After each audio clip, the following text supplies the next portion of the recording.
નવસારી પોલીસે અસામાજિક તત્વોની જાહેરમાં સરભરા કરી છે।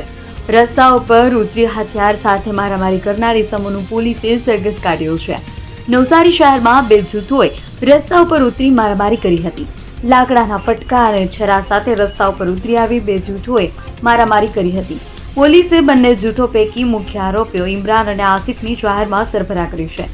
નવસારી શહેરમાં અસામાજિક તત્વો વિરુદ્ધ પોલીસે લાલાત કરી છે। 24/10/2025 ના રોજ બપોરથી રાતના દરમિયાનમાં બોસ્ટન ટી વેરાવળ નાકા પાસે બે જૂથ વચ્ચે ગંભીર મારામારી થયેલી, જેમાં છરી વડે અને લાકડા વડે બે ગુનાઓ દાખલ કરવામાં આવેલ છે નવસારી રૂરલ પોલીસ સ્ટેશનમાં, જેમાં એકમાં 4 આરોપી છે અને એકમાં 3 આરોપી છે। તમામ આરોપીની ધરપકડ કરવામાં આવેલ છે। આજ રોજ જે બે મુખ્ય આરોપીઓ છે એમની ધરપકડ કરીને રિકન્સ્ટ્રક્શન પંચનામાની કાર્યવાહી કરવામાં આવવાની છે।